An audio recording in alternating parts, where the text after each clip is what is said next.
Hello बच्चों, तो कैसे हैं आप सभी लोग। आपकी तैयारी कैसी चल रही है, हमें बताएं। स्वागत है आपका हमारे चैनल एडू गुरु में। और आज हम लोग वृत्तों से संबंधित क्षेत्रफल से जुड़े हुए सवालों को पढ़ेंगे। इसमें हम लोगों ने 8 सवालों को शामिल किया है और जो सवाल परीक्षा के दृष्टि से इम्पॉर्टेंट है उन सवालों को शामिल किया है। ठीक है, आप इनको ध्यान से पढ़िए। कापी और पेन आप ले लीजिए, आप भी साथ साथ चलिए। केवल 10-15 मिनट में आप अच्छा रिवीजन एक चैप्टर का कर लेंगे और अगर इससे 1 या 2 प्रश्न भी पूछ लिए जाएंगे तो आपका ये पूरा जो समय होगा वो आराम से यूटिलाइज हो जाएगा पेपर में, क्योंकि आपने 10-15 मिनट में ही एक चैप्टर का रिवीजन कर लिया है। तो इससे अगर एक सवाल भी आपसे पूछा जाएगा तो ये आपकी पूरी मेहनत वसूल करेगा। ठीक है, तो हम लोग जो है समय के महत्व को देखते हुए शुरू करते हैं। तो चलिए पहला सवाल देखिए। पहला सवाल कह रहा है कि दो वृत्तों की त्रिज्याएं क्रमशः 8 सेंटीमीटर और 6 सेंटीमीटर है। उस वृत्त की त्रिज्या ज्ञात करिए जिनका क्षेत्रफल इन दोनों वृत्तों के क्षेत्रफल के योग के बराबर है। तो हमें क्या करना है कि दो वृत्त हैं, उनके योग के बराबर कोई तीसरे है। तो मान लीजिए उसकी त्रिज्या जो है वो r है, तो समझिएगा पाई आर स्क्वायर जो होगा वो पाई r1 square plus pi r2, ये हमको सवाल में कह रहा है। पाई यहाँ से कॉमन ले लेंगे तो ये आर स्क्वायर पाई आर1 स्क्वायर का मतलब है 8 का स्क्वायर 6 का स्क्वायर। पाई से पाई कट जाएगा तो आर स्क्वायर बराबर आएगा 64 धन 36। आर स्क्वायर 100 होगा तो आर कितना हो जाएगा 10 सेंटीमीटर। ये आपका आंसर हो जाएगा पहला। ठीक है, इस सवाल में कोई खास वो नहीं है, सरल है। दूसरा समझिए, किसी कार के प्रत्येक पहिए का व्यास 80 सेंटीमीटर है। ठीक है, कार का जो पहिया है वो 80 सेंटीमीटर उसका व्यास है, तो जो उसकी त्रिज्या होगी वो कितनी हो जाएगी 40 सेंटीमीटर। ठीक है, यदि यह कार 66 किलोमीटर प्रति घंटे की चाल से चल रही है तो 10 मिनट में प्रत्येक पहिया कितना चक्कर लगाएगा। तो देखो, एक चक्कर कितना लगाएगा पहिया, एक चक्कर उतना ही चलेगा जितने की इसकी परिधि होगी। जैसे 40 सेंटीमीटर है तो इसकी हम 2 पाई आर निकाल लें तो इस पहिए को यानी काट के अगर खोलेंगे ना तो उतनी ही लंबाई आएगी। ये आपको पता होगा ये कॉन्सेप्ट कि पहिया एक बार में जितना भी घूमता है वो अपनी परिधि के बराबर घूमता है। यानी अगर ये पहिया को एक बार घुमाना है तो अपनी परिधि के बराबर चलेगा। जैसे इसकी परिधि मान लीजिए 300 सेंटीमीटर है, तो अगर ये पहिया एक बार घूमेगा तो 300 सेंटीमीटर की दूरी तय करेगा। ठीक है, हमको निकालना कितने चक्कर लगाएगा। तो अगर हम किसी तरह ये निकाल लें कि 10 मिनट में गाड़ी कितने किलोमीटर या सेंटीमीटर जाएगी, चूँकि जो दूरी दिया है वो सेंटीमीटर में दिया है इसलिए हमको ये दूरी भी सेंटीमीटर में ही रखनी होगी। तो हम ये निकाल लेंगे कि ठीक है, इतने सेंटीमीटर कार चली है और पहिया एक गोले में इतने सेंटीमीटर चलता है, तो उतने सेंटीमीटर का यानी उसकी परिधि का अगर हम भाग दे देंगे तो हमको पता चल जाएगा कि पहिया कितनी बार घूमेगा। ठीक है, तो पहला काम तो यही कर लेना है कि पहिए की परिधि निकाल लेना है। ठीक है, कि पहिए की परिधि कितनी है तो वो है 2 पाई आर। तो 2 पाई × 40 तो ये है ना 80 पाई इतने सेंटीमीटर निकल आई। ठीक है, फिर आगे है कार की चाल। कार की चाल जो है वो 66 किलोमीटर पर आवर है। ठीक है, इतने किलोमीटर पर आवर आपको दिया हुआ। तो देखिए करेंगे क्या, सबसे पहले इसको सेंटीमीटर पर मिनट की, ठीक है, सेंटीमीटर पर मिनट का हम इसको बदल लेंगे। क्यों बदल लेंगे, क्योंकि जो त्रिज्या दी है वो सेंटीमीटर में दी है और जो समय दी है वो मिनट में दी है। तो हम क्या करेंगे 66 गुणे किलोमीटर को पहले 1000 का गुणा करेंगे तो क्या हो जाएगा मीटर में, और फिर इसमें 100 का करेंगे तो क्या हो जाएगा सेंटीमीटर में।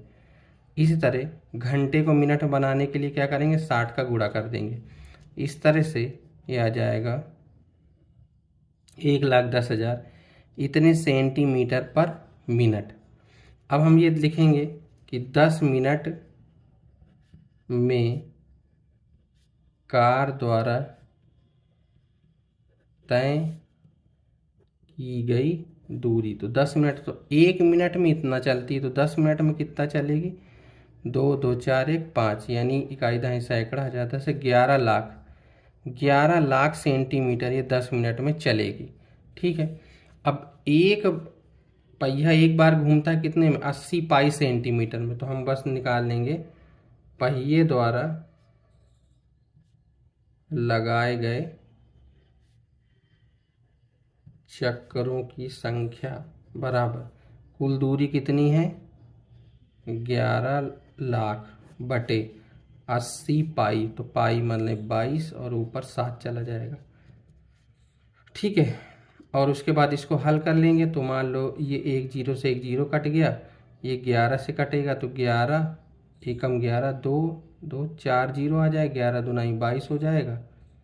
उसके बाद ये 2 से इधर काट देंगे तो ये हो जाएगा 5 और 1 2 3 जीरो, तो 7 का गुणा करा देंगे तो आ जाएगा 35,000 बटे 8। इसको काटेंगे तो 43,75 इतने चक्कर पहिए लगाएगा अगर वो 10 मिनट इसी रफ्तार से गाड़ी चलेगी तो कभी कभी आपसे क्या करता है कि पहिए द्वारा चक्कर पूछ लेता है, कभी चक्कर दे करके परिधि या दूरी पूछ लेता है। तो कॉन्सेप्ट एक ही है, आपको कॉन्सेप्ट पकड़ के चलना है कि पहिया एक चक्कर अपनी परिधि की दूरी के बराबर वो लगाता है।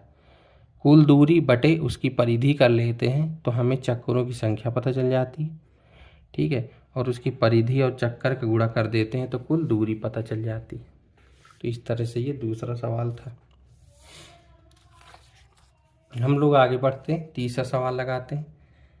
तीसरे में कह रहे एक घड़ी की मिनट की सुई जिसकी लंबाई 14 सेंटीमीटर है। तो मान लो कोई घड़ी है और उसकी मिनट की सुई है, वो सुई जो है वो 14 सेंटीमीटर लंबी है। कह रहे इस सुई द्वारा 5 मिनट में रचित क्षेत्रफल बताओ। तो मान लो 12 में है या 1 में है ऐसे, तो कह रहे ये क्षेत्रफल बताओ कि मिनट की सुई अगर 5 मिनट बजाएगी तो कितना। तो देखो ये एक तरह से क्या हो जाएगा, ये केंद्र हो गया, ये क्या हो गई त्रिज्या, और ये बन गया पूरा त्रिज्य खंड। तो कुल मिला के आपको ना अब ये पूछ लिया है कि अगर इस केंद्र है तो इसका त्रिज्य खंड बताओ। वो है ये 14 आपको त्रिज्या दे दी है, और त्रिज्य खंड का क्षेत्रफल निकालने के लिए आपको सिर्फ 2 चीज़ें चाहिए, एक त्रिज्या और दूसरा ये कोण। कोण हमको पता नहीं है तो कोण हमको निकालना है। तो देखो हमको पता है कि मिनट की सुई जब 1 घंटा बजाना होता है तो पूरा क्या करती है, पूरा 60 मिनट वो जब घूमती है तो 1 घंटा होता है। तो देखो अगर वो 60 मिनट घूमती है तो उसमें कितना बनाती है, 360 डिग्री घूमना पड़ता है। तो 5 मिनट में कितना जाएगी भाई, 1 डिग्री। अब 1 डिग्री का निकालें तो कितना है, 6 डिग्री। 5 मिनट में कितना जाएगी, 30 डिग्री। यानी अब इसका जब क्षेत्रफल निकालेंगे तो क्षेत्रफल क्या होता है, theta upon 360 into pi r square. Theta कितना होगा 30 बटे 360, पाई 22 बटे 7, और आर जो है वो कितना है 14 इंटू 14। ठीक है, तो ये कर लेंगे यहाँ से 12 आ जाएगा, ये 7 दूनाई 14 होगा, 2 छक्का 12 हो जाएगा, और यहाँ से 2 से काट दो, 2 तीका 6, और यहाँ से 11 हो जाएगा। तो यहाँ से आ जाएगा 11 और 14 का गुणा कराएंगे तो आएगा 154 बटे 3 इतने सेंटीमीटर स्क्वायर। ठीक है, तो घड़ी अगर 5 मिनट में घूमती है, 14 सेंटीमीटर उसकी लेंथ है, तो इतना एरिया बनाती है। इसमें कुछ नहीं करना, आपको सिर्फ त्रिज्यखंड का क्षेत्रफल लगा देना है बस। सीधे सीधे ना देकर उसने आपको कई सारी चीज़ें दे दी कि इसमें लंबाई, घड़ी, और मतलब पूरा वृत्त न देकर घड़ी के केस में बना दिए कि आप इसको लगाइए। ठीक है, तो अब हम लोग जो है अगले सवाल लगाते हैं, चौथा। और चौथा सवाल इम्पॉर्टेंट भी है।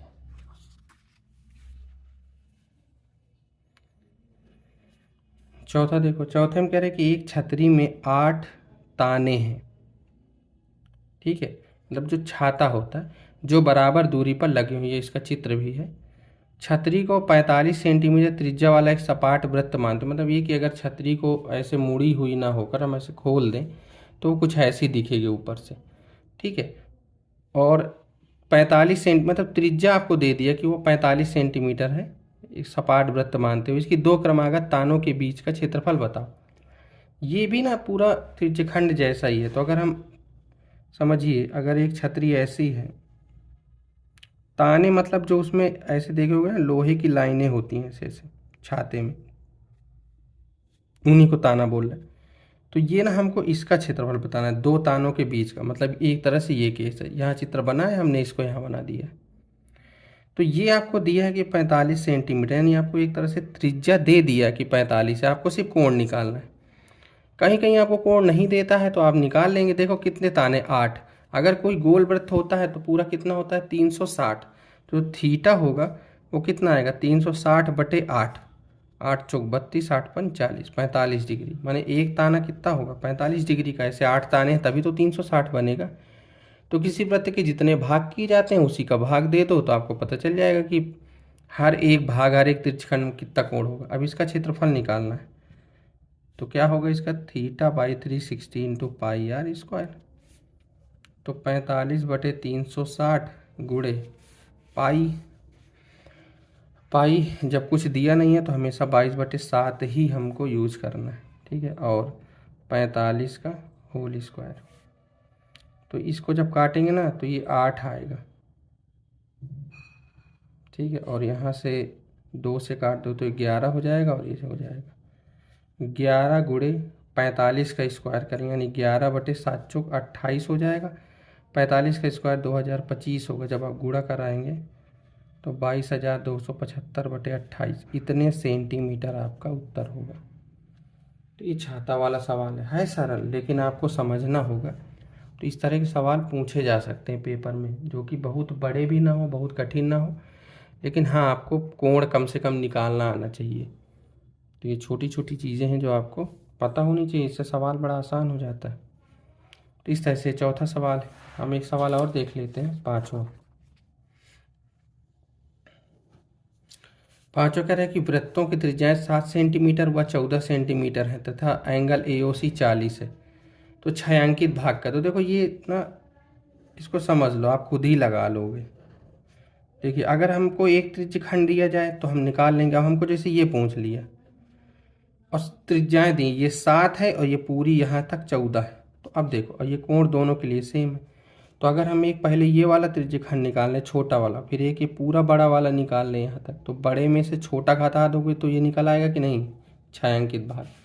तो बस हमको यही करना है, ठीक है। तो यहाँ पर लिखना है यही, बस एक ही लाइन है कि छायांकित भाग का क्षेत्रफल क्या होगा, बड़े वृत्त के त्रिज्यखंड का क्षेत्रफल माइनस छोटे वृत्त के त्रिज्यखंड का क्षेत्रफल। बस अब बड़े वृत्त का क्या होगा, देखो बड़े वृत्त का θ/360 इंटू पाई और आर मतलब 14 का स्क्वायर माइनस, इसमें भी सेम यही कहानी। तो ये दोनों में कॉमन है तो इसको अलग कर लो। और यहाँ पर पाई क्या दिया है, कुछ नहीं है, तो वही 22/7। और यहाँ से हो जाएगा 14 का स्क्वायर माइनस 7 का स्क्वायर। यहाँ देखो 1/9 हो जाएगा, यानी 22/7 नहीं 63, और 14 का होगा 198, इसका हो जाएगा 49, ठीक है। उसके बाद जब आप इसको पूरा हल करेंगे तो यहाँ से हो जाएगा 22/63 और 198 में 49 घटा लो तो 18 में 9 गए 9, यहाँ से बचा 5, अरे वो 8, 8 में 4 गए 4, और यहाँ 1, तो कितना हो जाएगा 149, ठीक है। और उसके बाद यहाँ से इसको हल जब पूरा करेंगे ना हम लोग, तो देखो ये किसी न किसी से कट जाएगा। तो इसको काहे से काटेंगे, देखो यहाँ से 22/63 गुणे 149 ये है। 14 का ना 196 होता है, ये गलती है। तो यहाँ से ना 47 हो जाएगा, सॉरी, ठीक है 147 आएगा। तो देखो अब ये ना 7 4 11 1 12 और ये 6 3 9, तो ये 3 से कट जाएगा। तो 3 दूनाई 6, 3 एकम 3, और यहाँ से 3 से काट, 3 चौको 12, 3 9 27। अब ये 7 से कट जाएगा, 7 3 21, 7 7 49, तो यहाँ से आ जाएगा 22 गुणे 7 यानी 154, और नीचे आएगा 3। इतने सेंटीमीटर स्क्वायर छायांकित भाग का क्षेत्रफल निकल आएगा, ठीक है। तो इस तरह से ये जो है 5 सवाल हम लोगों ने वृत्त से संबंधित क्षेत्रफल के लगा लिए। कुछ सवाल आपके लिए होमवर्क में है, आप इनको एक बार लगाइएगा, और फिर अगर आपको नहीं आता है तो आप अगले वीडियो में देखिएगा। तीनों सवाल अच्छे हैं इसलिए इनको अगले वीडियो में लगाएंगे। 6, 7 और 8, और इनमें एक चीज़ कॉमन देखो, यहाँ पर आपको थोड़ा थोड़ा मैं हिंट दे दूँ कि ये एक वर्ग दिया है, वर्ग में 2 अर्धवृत्त हैं और ये पूंछा है। यहाँ पर एक त्रिज्यखंड है, उसमें वर्ग बना दिया है, तो इसको घटाना है। और फिर एक हमने दिया है ये कि आपको एक त्रिज्या और एक थीटा दे करके लघु और दीर्घ वृत्तखंड के क्षेत्रफल पूछ लिए, क्योंकि वृत्तखंड का क्षेत्रफल निकालना आपको आना चाहिए, इसलिए एक सवाल हमने इसका भी शामिल किया है। ठीक है, तो इसलिए आप नेक्स्ट वीडियो को देख लीजिएगा और तब तक अपने घर में लगा लीजिएगा। अगर आपको सवाल नहीं आता है तो देख लीजिएगा, अगर आ गए हैं तो अगले वीडियो से आप मिला करके आंसर देख लीजिएगा। ठीक है, तब तक के लिए धन्यवाद और हमसे जुड़िए, और जो भी और लोग भी तैयारी करते हैं आपके पहचान में, उनको भी हमारे वीडियो को शेयर करिए ताकि वो भी हमारे चैनल को सब्सक्राइब कर लें, जिससे उनको भी नए नए वीडियो मिलते रहें। ठीक है, तब तक के लिए धन्यवाद।